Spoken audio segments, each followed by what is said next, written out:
लगभग 50 सालों के अंतराल के बाद एक बार फिर अमेरिकी संसद भवन यानी कैपिटल हिल के गलियारों में एक भारतीय अमेरिकी चेहरा देखने को मिलेगा और वो चेहरा है 33 वर्षीय बॉबी जिंदल का। तो आइए बॉबी जिंदल से ही जानें कि कांग्रेसमैन बॉबी जिंदल बनने तक का ये सफ़र कैसा रहा।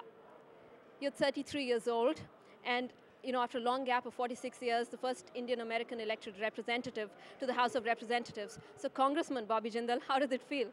It's a wonderful honor to represent the people of Louisiana up here. It's a terrific privilege to come up here and work on issues. I've been in Washington before. I worked for the president. I've worked for a bipartisan Medicare commission. This is the first time I've been elected in office. I'm excited about the opportunity to work on healthcare issues, on economic development, on jobs, on taxes. It's a great privilege to be up here. Currently, you're undergoing orientation sessions here at the Capitol, and you're going to be setting up an office here in Washington. So, what are your plans as a congressman? Well, we spent this week meeting our Democratic and Republican colleagues. It's been a great week. I was elected by my peers to be president of the freshman class, so we've already started to hit the ground running. My background's in healthcare. I'd like to work to make healthcare more affordable, especially for working families. Right now, we're just organizing our staff, finding our offices, doing all that. We'll be sworn in January of the next year. We'll actually start our work then. It's an exciting time. The president has outlined a very aggressive agenda. I think Congress will have a lot of work to do in these first 2 years.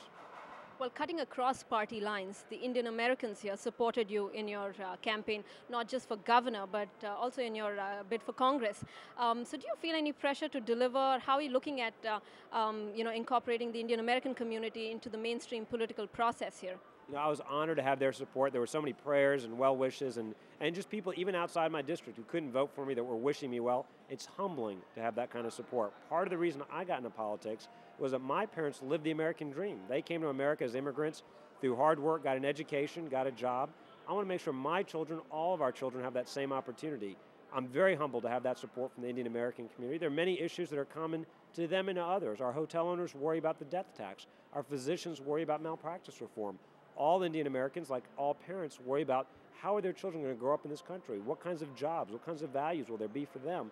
So there are many issues that cut across many communities when it comes to international relations. I think it's time for America and India to continue to strengthen their relationship. You're talking about two of the world's most important democracies, two countries that share a huge economy together, that have in common a free market, two countries that share the fight against international terrorism. India is a very important strategic ally for the United States, especially in that part of the world. So I think there is an increasing opportunity on the international stage for both countries to work together.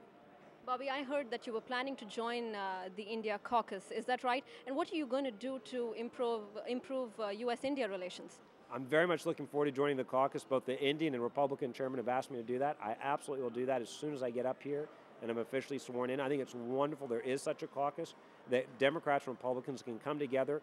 I think both countries, it's in our own best interest to have a stronger relationship. Again, India serves as a great anchor in that part of the world to help promote the values of democracy, pluralism, tolerance, promote the values of peaceful changes of power, as well as being an important ally in the war against international terrorism. India and America share so many things in common. We're both free market democracies. We both engage in productive trade with each other. We both have the same type of democratic traditions. So I think that is a very natural relationship. It'll be my job to help build on the work that's already come before us. Many people have already tried to cement that relationship. I've already encouraged our president to visit India. I think it's important, whoever is president, whether they be a Democrat or Republican, I think every president should get accustomed to traveling to India just as they go to other European and other capitals. You met the president recently. Did you have a chance to talk with him individually? What were the issues that you discussed? We did. It was a great honor. We had lunch with him, hosted by him at the White House.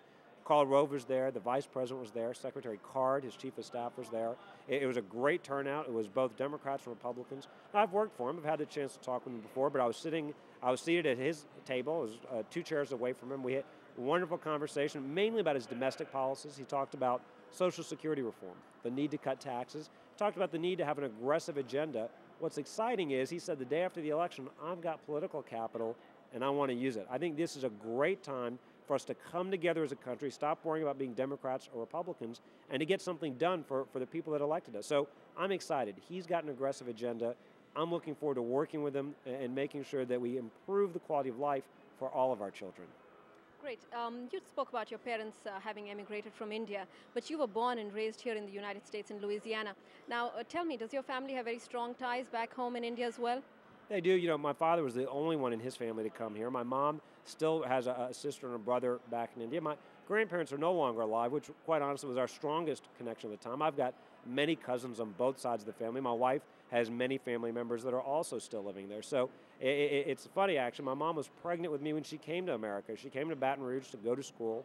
I was born there. They've lived their entire adult life basically in this one city. And both my brother and I were born in that same city. My children were born in the same hospital where I was born in Baton Rouge, Louisiana. So yes, we still have family there. And again, certainly on both my wife's and my family, we have many, many cousins there.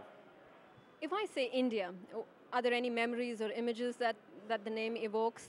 Do you speak any Hindi or Punjabi? Do you know any words that you'd like to share with our viewers back home in India? Well, I'm not nearly as fluent as I should be. I certainly understand Hindi and Punjabi, having grown up. Used to watch Amitabh Bachchan movies when I was younger.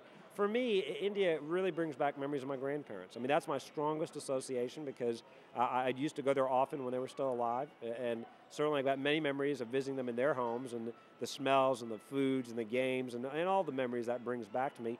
I most strongly associate the country with my grandparents, and I think that will always be an enduring legacy, an important heritage for me, something I want to pass along to my children. I've got a 2-year-old daughter. My wife and I, we have also a 7-month-old son.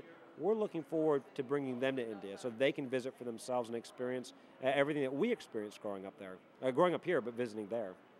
You spoke about Amitabh Bachchan. He's a big hero back home in India as well. Any films that you remember? Any dialogues?